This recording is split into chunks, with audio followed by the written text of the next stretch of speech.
थे। जैसे मुजफ्फरपुर स्टेशन घुसे, टोपी दाढ़ी वाला देखकर समझकर उनके तो मौज आ गए।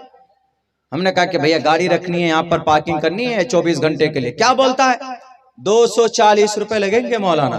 हमने कहा अच्छा पहले गाड़ी तो खड़ी कर ले भाई। गाड़ी खड़ी करके उन्होंने कहा 50 रुपए एडवांस दीजिए आप। एडवांस दे दिया, हमने पर्ची ले ली, हम चले गए। जाकर प्रोग्राम करके आए तो मेरे जहन में बात आई कि 240 रुपए 24 घंटे का हो सकता है क्या रेलवे पार्किंग में चार्ज। हमने कहा कि एयरपोर्ट पे भी इतना महंगा पार्किंग नहीं है, और फिर ये मुजफ्फरपुर।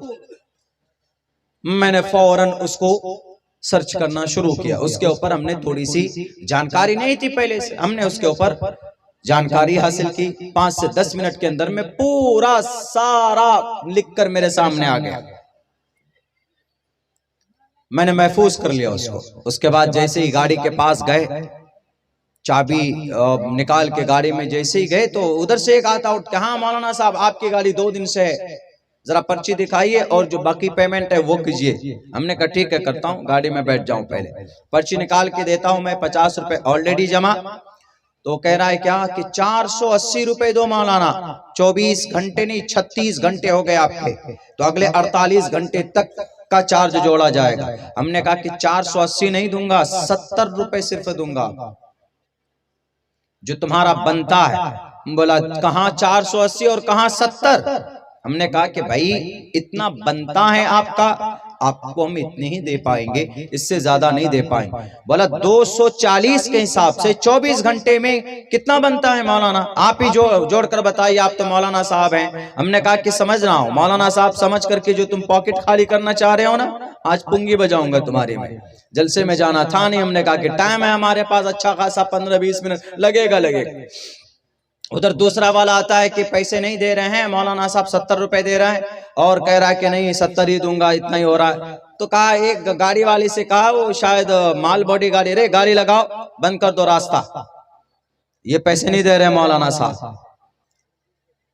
तो हमने उनको कहा कि कोई बात नहीं, बंद कर दो।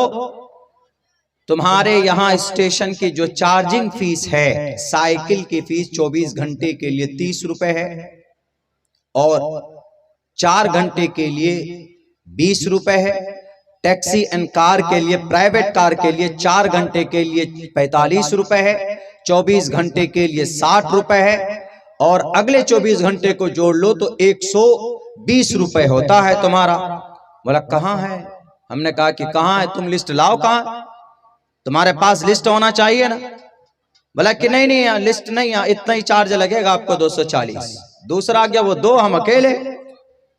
हमने कहा कि लो भाई अब क्या होगा। तो वो अड़ गए। उन्होंने कहा कि ठीक है आता हूं, जरा पूछ करके आता हूं। बॉस के पास गया, एक बॉस, इतना बड़ा पेट बाहर निकला हुआ, भाई हराम खा खा करके इतना बड़ा पेट निकला हुआ बाहर।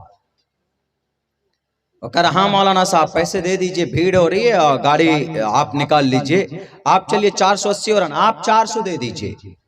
हमने कहा कि 70 रुपए से 70 पैसा ज्यादा नहीं देने वाला। क्या बोलता कान में, मौलाना 400 दे दीजिए, गाड़ी में बैठे हुए आपकी, इतने लाख की गाड़ी है, और फिर आप 400 देने में क्या जाता है। हमने कहा देने में कुछ नहीं, देने के लिए 400 क्या 500 भी दे दे आदमी को, लेकिन देखिए मेरा रास्ता बंद किया और दादागिरी की इन्होंने। ये आपके ये जितने भी चेले हैं, इनको नहीं तमीज और सलीका है, हम उनको समझा रहे तो समझने के लिए तैयार नहीं। बोला अच्छा आप बताइए क्या बात, हमको बताइए। हमने कहा कि आपकी चार्जिंग फी क्या है, आपके पास मेन्यू का, आपके पास चार्जिंग टेबल बना हुआ था, कहाँ है टेबल आपका, आपका चार्जिंग का टेबल कहाँ बना हुआ है, दिखाइए आप। बोलता नहीं है। अच्छा बोला मौलाना छोड़िए क्या कीजिएगा, 300 दे दीजिए जाइए। आहिस्ता आहिस्ता आ रहा, उसको महसूस होने लगा कि ये मौलाना पहुंचा हुआ मौलाना लग रहा है।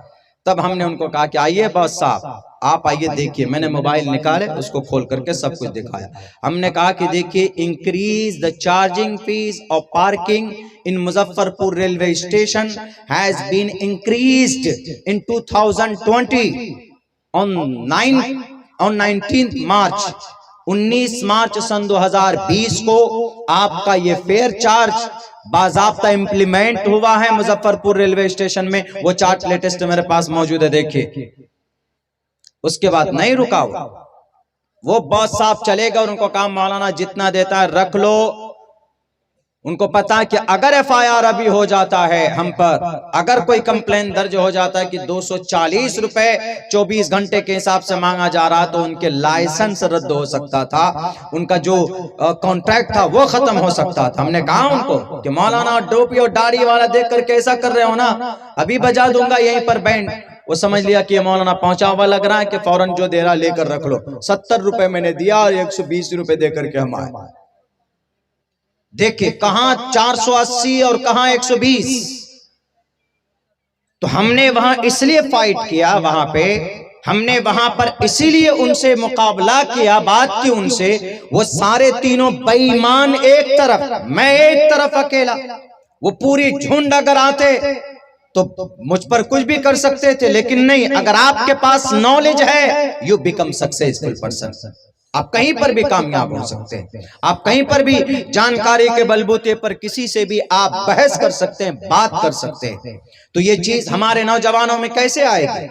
हमारे नौजवानों पुड़िया खाकर नहीं आए, हमारे नौजवानों शराब पीकर, ठेपी पीकर, कोरेक्स के पीछे जाकर नहीं आए, लड़कियों के पीछे अपनी जिंदगी बर्बाद करके नहीं आए। आपको ये चीजें, ये हुनर, ये जुर्अत पैदा हो सकती है जब जब आपके अंदर क्वालिफिकेशन हो, आपके अंदर तालीम हो, एजुकेशन हो।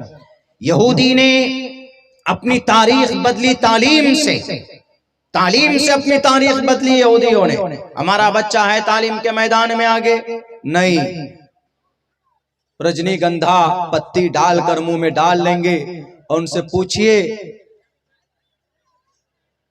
तो ढंग से बात भी नहीं करेंगे, मुंह में डाल लेते हैं। अभी तो अल्हम्दुलिल्लाह हमारे बिहार में कम है, आप राजस्थान चले जाइए, आप मध्य प्रदेश चले जाइए, उत्तर प्रदेश चले जाइए, नौजवानों में ये बीमारी लगी हुई है, ये बीमारी इतनी लगी हुई है कि ठीक है आप भाई सुपारी खाते हैं, अपनी जगह पर है, आपका गोल सेट क्या है? वो दिन में 200-200, 300-300 रुपए का की नशा करते हैं हमारे नौजवान। जवानी नहीं है, ताकत नहीं है बॉडी के अंदर में।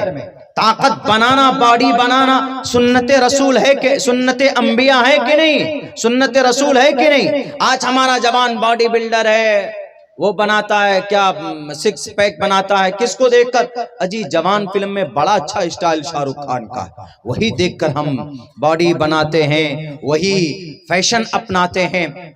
कभी आपको नहीं मालूम कि body 6 pack, healthy body builder आज का मोहम्मद खली, ये मोहम्मद ही शायद नाम है उसके साथ, खली या रॉक या अंडरटेकर, या आजकल के डुप्लीकेट पहलवान है, पाउडर खा खा कर, पी पी कर बॉडी को पिलाते।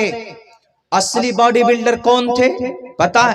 इस उम्मत का हजरत मूसा अलैहिस्सलातु वस्सलाम। इतनी ताकत थी बाजू में कि मौत का फरिश्ता भी जाते हुए कदम फूंक फूंक कर जा रहा था, कहीं एक थप्पड़ लग जाए तो कहीं मेरी मौत ना जाए।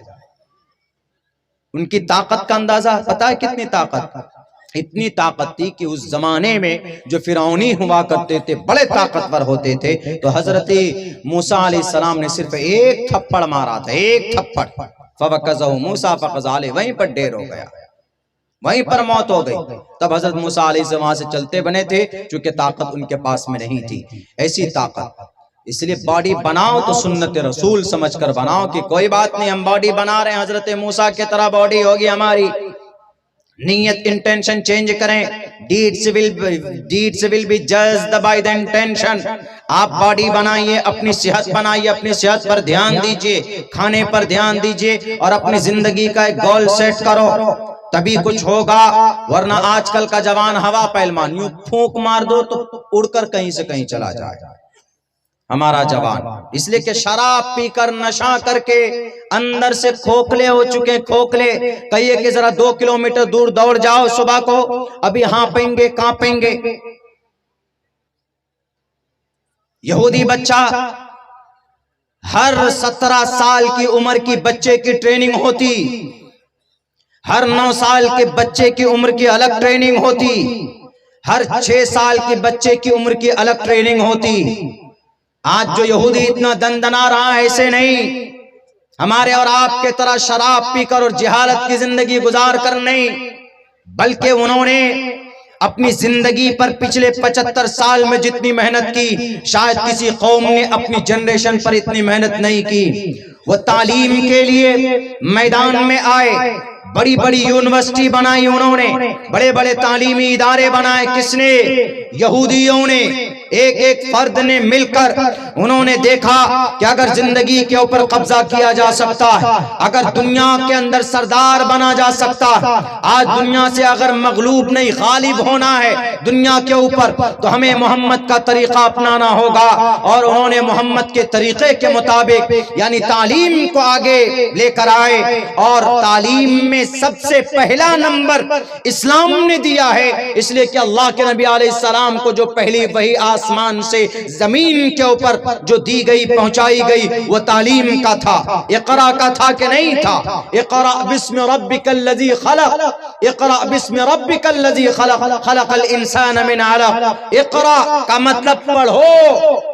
Just you have to educate, you have to educate your child, your generation.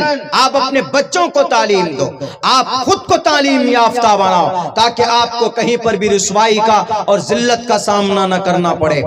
इतनी तालीम हासिल कर लीजिए कि कभी फ्लाइट से सफर करने का मौका मिल जाए आपको, तो कभी कभी वहां टिकट पे लिखा होता है कि प्लीज कम फॉरवर्ड जोन 1। बहुत आदमी वहां पर ऐसे होते हैं, कहते मौलाना ये जोन 1 क्या है, कैसे जाएं जोन 1, कहां किधर से जाएं? जोन 1, जोन 2, जोन 3 तक आता है। एयरप्लेन के टिकट में बना हुआ उसमें यह होता है कि 1 से लेकर 10 नंबर के सीट तक, 10 से लेकर 20 नंबर के सीट तक, 20 से लेकर 30 नंबर की सीट तक, इसको जोन में बांटते हैं, वो उसी को लिखते हैं। अगर वो बोलते हैं कि जोन नंबर 3 वाले आ गया है, तो समझ जाइए कि 20 से लेकर 30 सीट वालों को बुला रहे हैं। हमारे लोगों को नहीं मालूम, बहुत से लोगों को नहीं मालूम।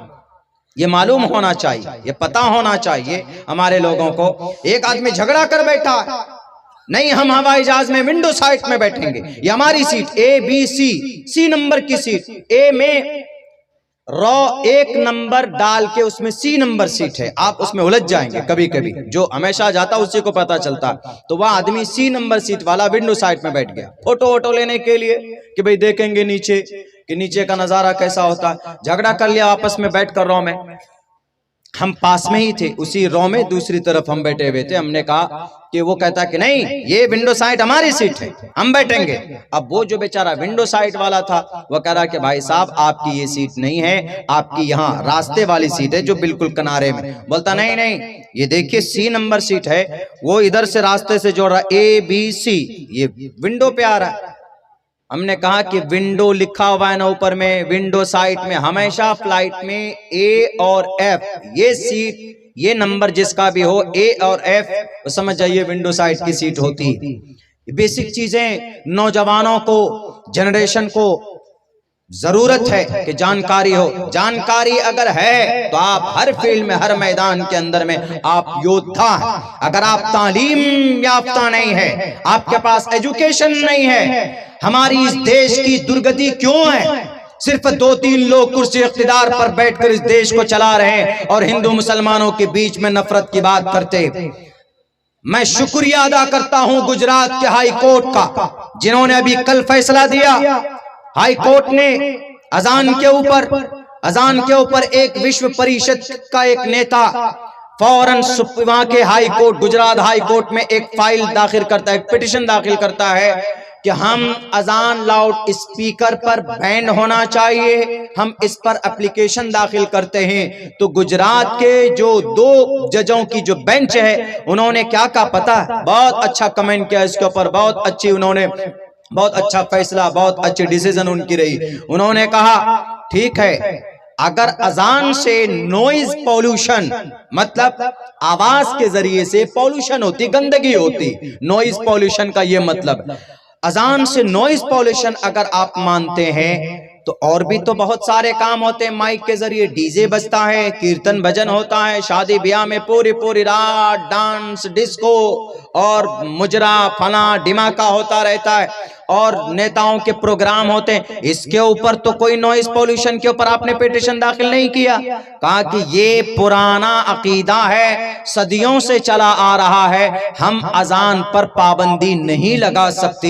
ये बेहतर फैसला गुजरात हाई कोर्ट का आया जो आपके हक में है, जो आपके लिए है। पता है ये मानसिकता आई कहां से कि भाई अजान पर पाबंदी लगा दो और चीजों पर नहीं। ये मानसिकता नेताओं ने पैदा की।